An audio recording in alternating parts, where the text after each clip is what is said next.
നമസ്കാരം. കാൽഷ്യത്തിന്റെ കുറവ് പലരെയും ആശങ്കപ്പെടുത്തുന്ന ഒരു വിഷയമാണ് അല്ലേ? നമുക്ക് കാൽഷ്യം ആവശ്യത്തിന് കിട്ടുന്നുണ്ടോ, D3 കിട്ടുന്നുണ്ടോ എന്നുള്ള ചിന്ത പലരെയും ആശങ്കപ്പെടുത്താറുണ്ട്. പ്രത്യേകിച്ച് വെജിറ്റേറിയൻസിന്. ഈവൻ വീഗൻസിനെ അത് കൂടുതൽ ആശങ്കപ്പെടുന്നു. ഈ വീഗൻസ് എന്ന് പറയുന്ന ഒരു വിഭാഗം ഇപ്പൊ ഈ അടുത്ത കാലത്ത് ഒരുപാട് പേരുണ്ട് അങ്ങനെ. അതായത് ആനിമൽ സോഴ്സസുമായിട്ട് ഒരു ബന്ധവും പാടില്ല അവർ കഴിക്കുന്ന ഫുഡിന്. അപ്പൊ പാലുൽപ്പന്നങ്ങൾ ഉൾപ്പെടെ മുട്ട കൊണ്ടുണ്ടാക്കുന്ന പലതും എല്ലാം തന്നെ അവർ ഒഴിവാക്കുന്നു. അപ്പൊ അവർക്ക് കാൽഷ്യം എവിടെ നിന്ന് കിട്ടും എന്നുള്ളൊരു ചോദ്യം അവിടെ വരുന്നു. അപ്പൊ പ്യുവർ വെജിറ്റേറിയൻസ് ആയിട്ടുള്ളവർക്ക് പിന്നെ പാലുൽപ്പന്നങ്ങൾ കൂടാണ്ട് കാൽഷ്യം കിട്ടാൻ എന്താണ് ഭക്ഷണ മാർഗങ്ങൾ, ഏതൊക്കെ ഭക്ഷണങ്ങൾ കഴിച്ചാൽ ഇവർക്ക് കാൽഷ്യം കിട്ടും എന്നും നമുക്ക് നോക്കാം. പൊതുവെ പാല്, തൈര്, മോര്, ചീസ് അങ്ങനത്തെ സാധനങ്ങൾ, പിന്നെ ഫിഷ്, അതിലൊക്കെയാണല്ലോ കാൽഷ്യം കൂടുതൽ അടങ്ങിയിരിക്കുന്നത്. പ്യുവർ വെജിറ്റേറിയൻ മാത്രമായിട്ടുള്ളവർക്ക് ഏറ്റവും കൂടുതൽ കാൽഷ്യം കിട്ടാൻ സാധ്യതയുള്ള ചില ഭക്ഷണ പദാർത്ഥങ്ങൾ, ഒന്ന് ചീര. ചീരയെ കുറിച്ച് നമ്മൾ പറയുമ്പോൾ അതിൽ ഫൈബർ കണ്ടന്റ് കൂടുതലാണ് അല്ലേ? അതിൽ അയേൺ ഉണ്ടാവാൻ ഉള്ള സാധ്യതയുണ്ട്, അയേൺ കണ്ടന്റ് കൂടുതലാണെന്നൊക്കെ നമ്മൾ പറയുമെങ്കിലും കാൽഷ്യത്തിനെ കുറിച്ച് പലപ്പോഴും പറയാറില്ല. ഇതിൽ ചുവന്ന ചീരയാണോ അതോ ഈ പച്ച ചീരയാണോ നല്ലത് എന്നുള്ള ചോദ്യങ്ങൾ വരും. ഇൻഫാക്ട് കാൽഷ്യത്തിന്റെ അളവിന്റെ കാര്യത്തിൽ ഇവ രണ്ടും തുല്യമാണ്. പക്ഷെ ഇവയേക്കാൾ മുമ്പിൽ നിൽക്കുന്ന ഒരു ഇലക്കറിയുണ്ട്. പലർക്കും അതിനെക്കുറിച്ചൊരു ധാരണയില്ല.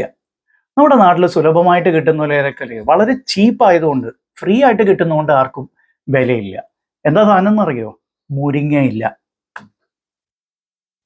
മുരിങ്ങയിലുള്ള അത്രയും കാൽഷ്യം വേറെ ഒരു ഇലക്കറിയിലും ഇല്ല എന്നുള്ളതാണ് സത്യം. പക്ഷെ ചുമ്മാ ഇവിടെ അവിടെയൊക്കെ ഇങ്ങനെ വളരുന്ന സാധനം ആയതുകൊണ്ട് നമ്മൾ വെറുതെ ഒന്ന് കൈ നീട്ടി ഇങ്ങനെ പറിച്ചെടുക്കാവുന്നതായതുകൊണ്ടും വിലയില്ല. എന്നാൽ പാശ്ചാത്യർക്ക് ബോധമുണ്ട്. അവരിപ്പോ മുരിങ്ങ എന്ന് പറഞ്ഞ പേരിൽ തന്നെ ഒരുപാട് ഉൽപ്പന്നങ്ങൾ ഇറക്കുന്നുണ്ട്. അതിൽ കാൽഷ്യം റിച്ച് ആണെന്നും പറഞ്ഞിട്ടാണ് ഒരു മാർക്കറ്റ് ചെയ്യുന്നത്. That is A fact. അപ്പോൾ ആദ്യത്തേത് ഇലക്കറികൾ. രണ്ടാമത്തെ, കാൽഷ്യം കിട്ടണം എന്ന ആഗ്രഹമുള്ള വെജിറ്റേറിയൻസിന് എള്ളിനെ കുറിച്ചൊരു വീഡിയോ ഈ അടുത്ത കാലത്ത് ചെയ്യേണ്ടായി. എള്ളിൽ ഒരുപാട് കാൽഷ്യം അടങ്ങിയിട്ടുണ്ട്.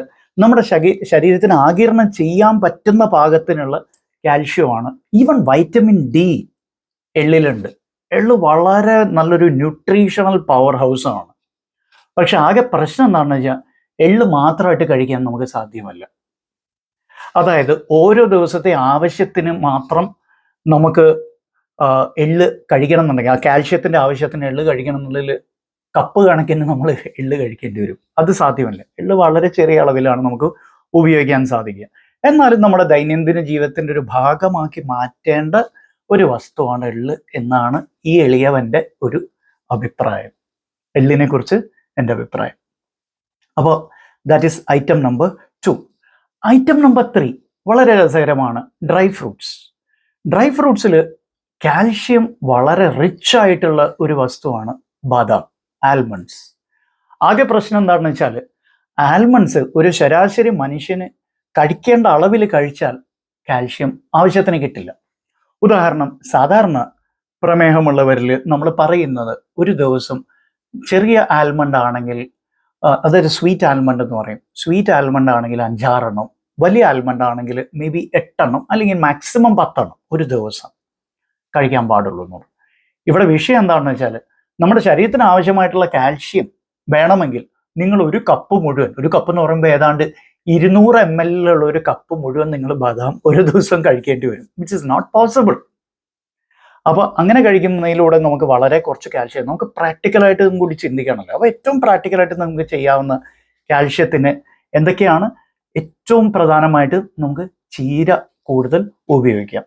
അതുപോലെ dry fruits mix and match ചെയ്യാൻ പറ്റും. അപ്പോൾ ബദാമിന്റെ കൂടെ കുറച്ച് വാൾനട്ട്സും കുറച്ച് അത്തിപ്പഴത്തിലും കാൽഷ്യം ഉണ്ട്. ആൻഡ് പ്രമേഹമുള്ള വ്യക്തിയാണെങ്കിൽ അത്തിപ്പഴം ഒരെണ്ണം മാത്രം, ഒരു ചെറിയ ഒരു 1.5 ഇഞ്ച് വലിപ്പത്തിലുള്ള അത്തിപ്പഴം ഒരെണ്ണം മാത്രമേ പാടുള്ളൂ. പിന്നെ ഡ്രൈ ഫ്രൂട്ട്സിന്റെ കാര്യത്തിൽ ചിയ സീഡ്സ് എന്ന് പറഞ്ഞ സാധനമുണ്ട്. Chia seeds very rich in calcium. അപ്പോൾ അതും കൂടി മിക്സ് ചെയ്യാം. പിന്നെ പംകിൻ സീഡ്സ് അതും മിക്സ് ചെയ്യാം. ഇനിയിപ്പോൾ പാലിൻ്റെ കാര്യം പറഞ്ഞിട്ടാണ് ഞാൻ തുടങ്ങിയത്. അപ്പോൾ പശുവിൻ പാലും, അതായത് മൃഗങ്ങളിൽ നിന്നും വരുന്ന പാല് ഒഴിവാക്കണം എന്നാണല്ലോ വെഗൻസ് ഉൾപ്പെടെ പറയുന്നത്. അപ്പോൾ അവർക്ക് കാൽഷ്യം കിട്ടാൻ വേറെ എന്തെങ്കിലും മാർഗമുണ്ടോ? പാല് പോലെ ഇരിക്കുന്ന yes, soya milk.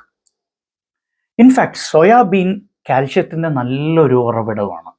Soya milk പ്രത്യേകിച്ച് നിങ്ങൾ വീട്ടിലുണ്ടാക്കുന്നതാണെങ്കിൽ, ഹോം മെയ്ഡ് സോയാ മിൽക്ക് ആണെങ്കിൽ you get your source of calcium without having animal milk. അപ്പോൾ പശുവിൻ പാലോ അല്ലെങ്കിൽ എരുമപ്പാലോ ഒന്നും കഴിക്കാതെ തന്നെ നിങ്ങൾക്ക് കാൽസ്യം കിട്ടാനുള്ള മാർഗങ്ങളെക്കുറിച്ചാണ് ഇവിടെ പറഞ്ഞത്. ഇനിയിപ്പോൾ ഇത് എത്ര കഴിക്കണം, എങ്ങനെ കഴിക്കണം എന്നുള്ളത് ഇവിടെ വിശദീകരിക്കാൻ ഉദ്ദേശിക്കുന്നില്ല, because that will make it too lengthy. എന്നാലും അത്യാവശ്യം പറഞ്ഞു. ഇനിയിപ്പോൾ ഫ്രൂട്ട്സ്, നമ്മൾ ദൈനംദിന ജീവിതത്തിൻ്റെ ഭാഗമായിട്ട് കഴിക്കുന്ന ഫ്രൂട്ട്സിൽ കാൽഷ്യം അടങ്ങിയിട്ടുണ്ടോ? പലരും പറയുന്നത് ഇല്ല എന്നാണ്. എന്നാൽ ഒരു ഫ്രൂട്ടിൽ അതിശയിപ്പിക്കുന്ന വിധത്തിൽ കാൽഷ്യം അടങ്ങിയിട്ടുണ്ട്. നമ്മൾ ഡെയിലി കഴിക്കുന്ന, സീസണിലൊക്കെ ഡെയിലി കഴിക്കുന്ന ഫ്രൂട്ടാണത്.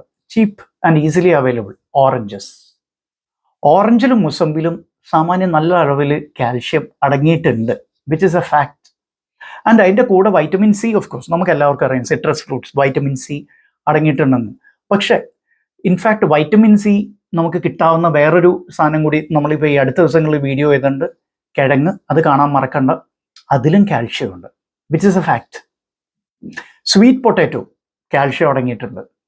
അപ്പോൾ കാൽഷ്യം പാലും പാലുൽപ്പന്നങ്ങളിൽ നിന്ന് മാത്രമാണ് കിട്ടുന്നത് എന്ന ധാരണ തെറ്റി. ഓഫ് കോഴ്സ് പാലിലും പാലുൽപ്പന്നങ്ങളിലും മത്സ്യങ്ങളിലൊക്കെയാണ് കാൽഷ്യം ഏറ്റവും കൂടുതൽ, നോൺ വെജിറ്റേറിയൻ സോഴ്സസ് ആയി ഇതിലേക്ക്. എന്നാൽ വീഗൻസിനും വെജിറ്റേറിയൻസിനും കൂടി ഹോപ്പ് ഉണ്ട്. You can look at these food steps. അപ്പോൾ ഒന്നും കൂടി പെട്ടെന്ന് ക്വിക്ക്ലി ഒന്ന് റീക്യാപ്പ് ചെയ്യാം. ചീര, എസ്പെഷ്യലി ഇലക്കറികൾ, എസ്പെഷ്യലി മുരിങ്ങയില, വെരി ഇമ്പോർട്ടൻറ്റ്.